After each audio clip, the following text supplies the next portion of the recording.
Hi everyone, Teddy Baldassarre with TeddyBaldassarre.com. In this video, we're looking at an amazing dive watch from Longines with the Legend Diver with a brown dial. So in this video and on this channel, we cover watches available for purchase on our website, TeddyBaldassarre.com. So in this video, deep dive on this timepiece, final points of consideration at the end, but also throughout this video, if you have further questions, check out the product page down below where you can purchase the watch and book a time with one of our dedicated watch specialists as well. But guys, let's jump into the video, take a closer look at this watch. Today we're going to be taking a look at one of my favorite heritage design dive watches with the Longines Legend Diver. This time with the original 42mm case diameter that has been in the Longines catalog since 2007 without a date, and 2009 with the date function. Now this particular version is going to come with this kind of tropical style brown dial that's going to really give a increased feeling of looking back to the past in some of these watches that were going to be worn on a day-to-day basis underneath the sun. So first on the wrist, the 42mm wide by 52mm long Legend Diver is a large watch, but surprisingly these measurements are almost a direct carryover from the original Longines reference, the 7042 from the early 1960s. The cases and original watches were provided by EPSA, a third-party case maker who supplied dozens of brands and known as the Super Compressor. These original Super Compressor cases were available both in 37mm and 42mm variants, with Longines opting for the big boy back in the day as well as today, though a smaller 36mm modern Legend Diver is also available as a side note. However, even with the size, the angular faceted lugs do angle sharply towards the wrist, and overall the height of 12.7mm is relatively slim for a dive watch with 300 meters of water resistance, meaning this watch wears well enough on a smaller wrist, though it's perhaps best suited for those with, I would say, at least a 6.75 inch wrist or 17.14 centimeters or so. Most of this is going to be a byproduct of the longer lugs here, so just keep that in mind when you're looking in the direction of these models. Keeping this variant of the Legend Diver in place, we have a 22mm leather strap with hand stitching near the lugs and a simple signed pin buckle. Given leather's inherent inability to play well with the water in most instances, the strap offers more of a vintage style dress diver feel to the piece as a whole, but of course this watch is definitely suitable for pairing with a variety of different strap options, and I would not shy away from it. Moving into the case finishing, the Legend Diver features an almost all-over polished finish, just like the historic original, with relatively simple case architecture and angular lugs complemented by the twin screw-down crowns, which feature a cross-hatched finish on the outer surface, another direct throwback to the original Super Compressor watches. Moving upwards towards the crystal, we have a bit of an interesting step design, which catches the eye in the light in changing conditions thanks to the well-executed polishing, giving this piece a modern level of durability as a domed sapphire crystal, which does well to evoke the feel of those original highly domed acrylic models, while also keeping in mind the idea of trying to keep this model slim, considering that this one is going to be under 13mm and getting 300 meters of water resistance. I think they did a nice job of marrying these two elements together well. Starting with the dial's primary surface, we have a brown-black radiant effect meant to evoke the feel of so-called tropical dials of years prior. In other words, black dials that have been faded by the sun to an impressive and desirable red or just brown tones. For general timekeeping, the Legend Diver features hour and minute markings printed in an off-white color, also intended to feel old. At noon, 6, and 9, we have printed Arabic numerals in a simple outline date window with a white on black date wheel at 3. Another modern update to what was originally a no-date watch. The hands are distinctive Longines design with an arrow hour hand, more of the baton-style minute hand, are polished steel, and are lume-filled as well, other than the simple polished second hand.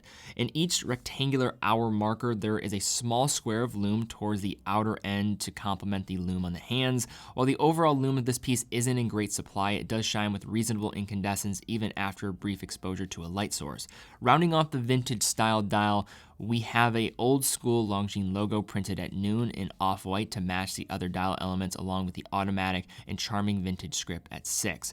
As a package, this dial is beautiful, legible, and a bit more fun and interesting with this almost fume tropical effect. Certainly not going to be for everyone out there, but I think this is one of the more well-done executions of trying to achieve this end result. Surrounding the dial is an internal elapsed time diver's bezel, which is printed with simple hash marks, dots, printed numbers all in the same shade of off-white as the dial to create a legible scale for measuring dive time. In terms of operation, the bezel turns smoothly, isn't graduated in any way, is easy to align, and is operated bidirectionally via the screw-down crown at 2. Just to give a sense of the history and the reason for this design style, Back in the mid-20th century, when dive computers were not a thing, elapsed time bezels were the way of really monitoring your time underwater so that it was just a matter of life or death. And if your watch was wrong, then you would be out of luck. So this would provide the diver peace of mind that their dive bezel is not going to be knocked and give them the wrong indication of their time. Turning the watch over, we take up view of a closed case back with a skin diver motif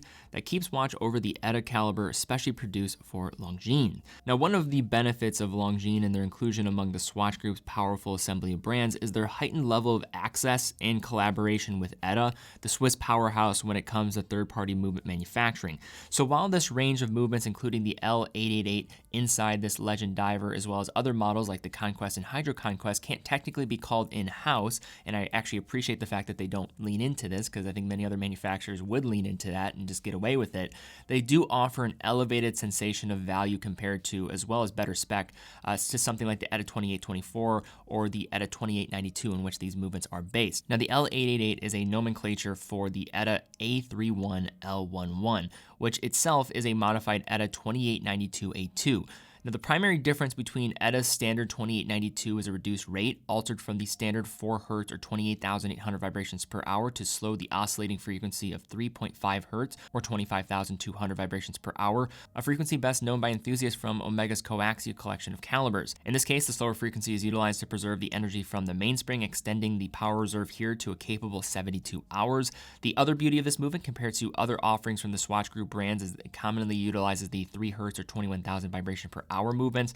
This is also kind of splitting that difference, and you're also being worked on a different base. The ETA 2892 is the upscale version of the 2824. It's slimmer, usually will have tighter tolerances, and it's just going to be a very well done third-party movement. Is usually utilized in many luxury brands when they are using an ETA-based caliber for a 3-hand watch. When it comes to the operation here, just to unpack, 25,200 vibrations per hour, 3.5 Hertz. It does feature hacking and hand winding. Hacking stop in the second hand when you pull the crown to the farthest position, and a power reserve of 72 hours. And just to provide some anecdotal sense of accuracy, we tested this particular example at 5 different positions. It was running between -1 to +3 seconds a day at all those 5 positions on average. Now, to unpack, looking at the Longines Legend diver, so we've looked at some other models from the brand in this collection, and when I think of their heritage collection, this is one of the first designs that comes to mind. Maybe not this dial variation, but just this model family. It's become, in many ways, the watch if you're going for a super compressor style case in the price segment. I think it absolutely sets the standard of what is a well-done execution of this style in the range.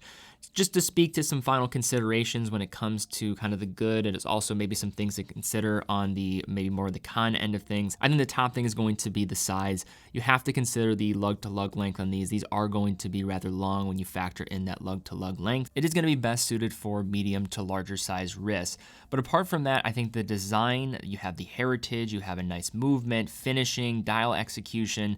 It's all here. And if you are into this super compressor style case, you can tolerate the larger case format, or you can maybe fit into, say, a 36mm option, which isn't going to have the same movement, but is going to deliver a lot of the same case and finish. I think this is a model to look at, and of course, a great introduction to the Longines brand that I think many are familiar with, but I think still, to this day, maybe doesn't get as much love as it should. All right, guys, well, thank you again so much for watching. If you did enjoy this video, please give it a thumbs up. That does help out the channel, but also, if you're in the market for this watch, check it out on TeddyBaldassarre.com. TeddyBaldassarre.com is a full authorized dealer for 30 brands, quick and fast fulfillment, dedicated customer support, full factory warranty for all the products that we offer as well, unlike a lot of places online where you go to look to purchase. But guys, thank you again so much for watching. Be well, and I'll see you all very soon.